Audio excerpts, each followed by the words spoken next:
Vamos começar agora a parte da tarde, com palestras muito interessantes que o time do NewVoice aqui, gerenciado pelo Júlio, selecionou para a gente. Particularmente, eu vou dizer para vocês que essa é uma palestra gravada, feita pela Karina Alarcon. Ela é gerente de relacionamento de parcerias do Google Assistant Latin America. Ela fica no México. E ela fez uma entrevista com o Wally Brill, que é o Head de Design Conversacional do Google, e foi uma palestra, assim, muito interessante. Para quem quer entrar nesse mercado, ele aborda temas como quais profissionais, que pessoas, ou que características de pessoas, como desenvolver o design conversacional, esquecer aquela coisa de URA, muito acostumado, fluxograma. Enfim, vale esses 15 minutos para a gente abrir um grande... chave de ouro essa tarde aqui do NewVoice Summit. Então, por favor, chama a vinheta do Wally Brill, entrevistado pela Karina Alarcon. NewVoice Summit apresenta Keynote Speaker Internacional, Wally Brill, Head of Conversation Design Outreach and Education, Google. Entrevistado por Karina Alarcon, Google Assistant Partner Development Manager, LATAM.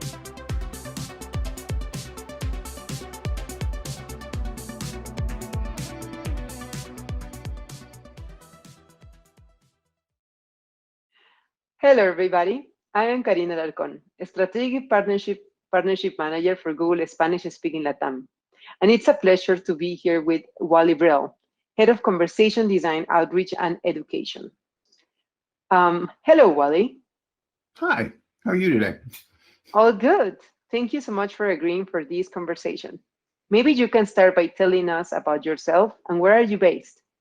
Hi, Karina.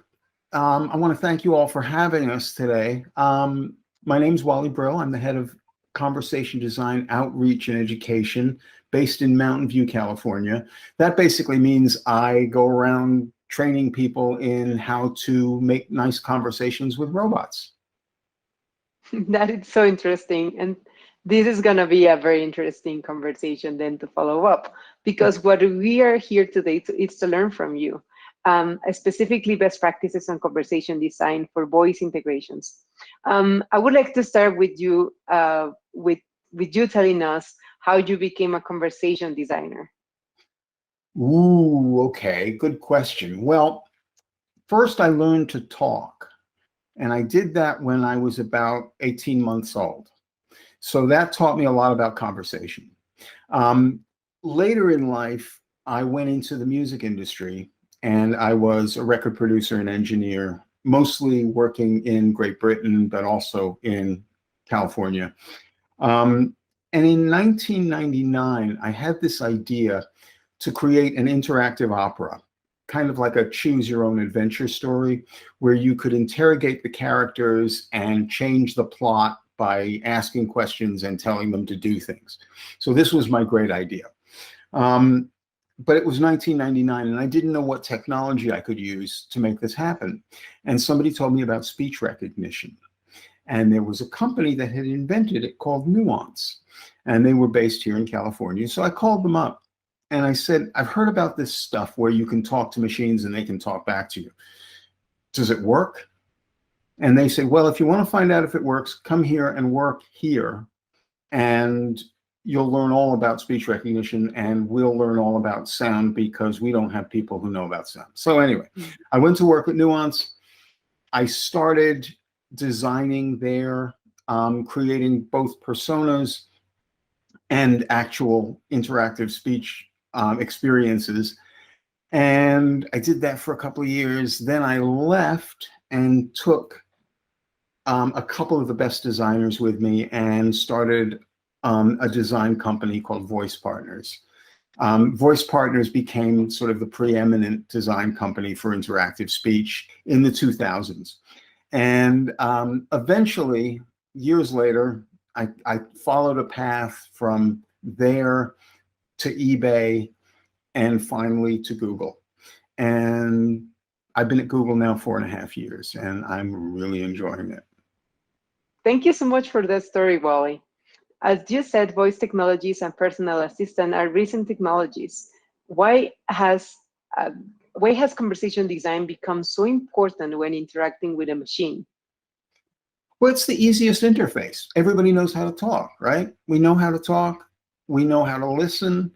We know how to create an interaction. But this is why when I said it before, I said we're learning, we teach the robot to speak human. We don't teach the human to speak robot. And so it's a natural interface. It's easier than having to learn to touch things or do things with physical interfaces. All you got to do is talk. That leads us to our follow-up questions. What do companies need to know when they are thinking about virtual agents or personas? And what is required to create voice interactions?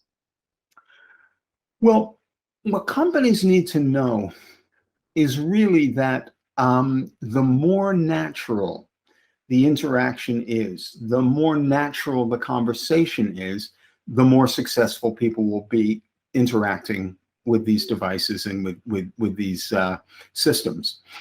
So we model all of the interaction on natural human conversation, human to human conversation, which is the mode that we all know best, right? So that's one thing. You mentioned persona. That's another thing. Research has shown that within 2 seconds of hearing any voice, we automatically and unconsciously create a personality in our mind that represents that voice. You do it all the time. When somebody calls you that you don't know, you get a picture in your mind of who you're talking to. You understand things like age, gender, education level, something we call register, which is the social status of that being in relation to me, and locale if they have an accent, right? But what happens is with personas, we go on to infer intelligence, trustworthiness, and likability. So it's really important that companies who are deploying any systems like this, chatbots or voice, need to make sure that they have created a solid persona that that's consistent. And the way we do that is with backstories and all kinds of stuff, but we can talk about that later. But basically, they need to have a persona that represents the brand appropriately, and that is something that will be desirable as a communication partner for the people who are going to be talking to it. Thank you for that answer. I think that give us a follow-up into what we want to know more, which is how do you design a conversational voice integration? Wow. Well, a couple of things. First off, you have to have really solid requirements. You have to understand who you're building for, why you're building, and what it's supposed to do. And I would say that pitfalls that occur are things like not having a real understanding of the user and not having a real understanding of the requirements. The next step is to create the persona that's going to represent the brand. And after that, the most important thing is that we don't design from flowcharts. In the old days, when we were designing phone systems, for example, you'd set up a flowchart with boxes, right? And you'd fill in those boxes with dialogue. But here's the thing. A big system can be very, very, very, very big in terms of what the spec is, the specification documents, right? So the design documents may have the first prompt on page 5. It may have the second prompt, depending upon where you go in the branching of the logic, all the way over on page 127. How do you know that the prompt you wrote on page 5 is going to sound natural linking up with the prompt on 127? You don't. So what you do is we create what we call sample dialogues. A sample dialogue is an end-to-end 2-character play. There's a user and there's a system, right? We write them like a play. So there's 2 characters, user and system. And what we do is we write the conversation. What would a natural conversation between two people be like if one of them was trying to achieve this goal? So we'll write that conversation completely naturally, and then we'll have a couple of people read it aloud, or we'll record it and listen back to it. That's the only way to know if it sounds natural and if it's easy to work with for a user. So sample dialogues, absolutely essential for every possible design. Does that help? Yes, it helps a lot.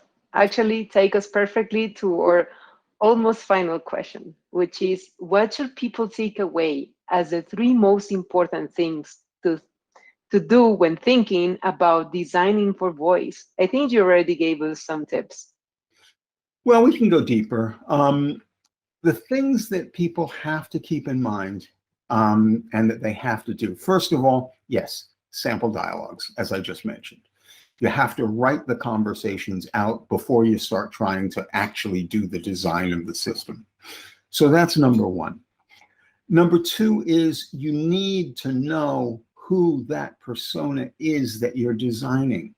You need to have, and so the way you do that is you create a biography, just as you would create a biography for anybody else, right? So there's a biography. How old is this character? Where are they from? How educated are they? Where do they go to school? What did they study? What do they know? All of these kind of factors help to give the character more veracity or more foundation. And very often what we'll do is we'll create a couple of different characters and user test them to see what has the best brand fit, right? So persona is number 2. Number 1 is sample dialogues. Number 2 is persona. Number 3 is user testing. It's absolutely essential at every stage of this process that you're trying things out with users and making sure that the system will work for them before you start, even before you start writing code. We do what we call Wizard of Oz testing, where somebody plays the prompts through a computer, but they're hidden. They play the prompts to a user, and the user responds naturally to those prompts, right? That's what's called a Wizard of Oz. It's called Wizard of Oz because there's somebody behind the curtain, like the wizard was in the movie, hiding out from Dorothy and everybody. So the thing is, we want to test, we want to get results from those tests, and that's going to inform our design. So those are probably the 3 main first things that come to mind. I'd also add a couple of things here. One is that whether you're working with chatbots or you're working with voice, basically it's the same conversations. When we text with somebody, we're very casual in our language, right? It's a really casual to and fro. Chatbots should be as familiar and as, what's the word, informal as a conversation would be. So just like you do in the voice channel, you might do in the chatbot channel. You make it conversational, make sure there's a persona behind it that's consistent, and obviously write those sample dialogues first. So similar for chatbots and voice systems. And yeah. Thank you for the extra tips. I think that's super valuable. I can talk all day. We're not only listening and learning from you. This is a lot of years in experience. And I want to close with the follow-up question, which is, the conversation writer profession is becoming more and more common and popular these days. What would you tell a person that wants to start or they want to change their career path into this new adventure? Wow. It's a really good question. And it also leads me to thinking about what kind of people do this? Who does conversation design? Well, to start there, a lot of people come from the arts. We have lots of people who used to write for television or theater. We get lots of people who are musicians, because musicians have a really good ear. And people who were copywriters, maybe at advertising agencies, things like that. They all make really good conversation designers. and because they're used to dialogue, they're used to how people speak. And so that's one thing. So if you come from any of those areas, it doesn't mean you have to exclusively be a TV writer or a film writer or whatever. No, doesn't mean that at all, because there's engineers who do this as well. But basically, you've got to learn how to create that intentional dialogue that helps the user get what they want to do done. And that's a process of learning. And so it's the best way to get into this is potentially start making some stuff with tools like Dialogflow. Talk to people at agencies that already do this. Try and apprentice a little bit somewhere. Just practice it. And the world is really, really hungry for conversation designers, as you say. If you have conversation design or voice user interface design on your resume, your phone won't stop ringing, right? People need these skills right now. It's a very competitive market. So it's a good thing to do. Dust off that resume. Tell them you're a conversation designer. Go get a job, right? Thank you so much. Those are very specific action items that we can share with the community itself. Thank you, everybody from the audience, to follow up with this conversation and this interview. Thank you so much, Wally. And we invite you to keep your eyes on the events of this summit. And secondly, thank you for reaching out to this space. Bye. Thank you, Corinna. Take care, everybody. Como comprometido, espero que vocês tenham gostado. Eu adorei, é a terceira vez que eu assisto essa palestra do Wally. Karina, obrigado. Muito interessante essas colocações. Eu particularmente sou fascinado por essa questão do design conversacional, o Júlio sabe disso. Achar profissionais dessa área. Minha área de formação é a área de comunicação social, sou jornalista de formação, fui redator, trabalhamos juntos em redação, né, Júlio? Nossa história vem daí. E eu fico vendo que existe um caminho enorme para novos profissionais entrarem nessa área de design conversacional. E foi o que ele falou, pode ser músico, pode ser redator, pode ser uma pessoa de biblioteconomia, ele não falou, mas tem profissionais nessa área, linguistas, quer dizer, é uma área nova que abre. E isso que ele disse, repito, já tinha falado antes. Se você está nessa área e quer emprego, ou já está nisso, você vai ter emprego por muitos anos.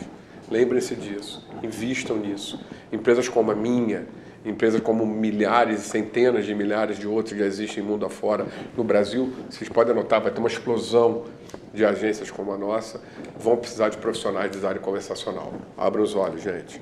É um recado que fica.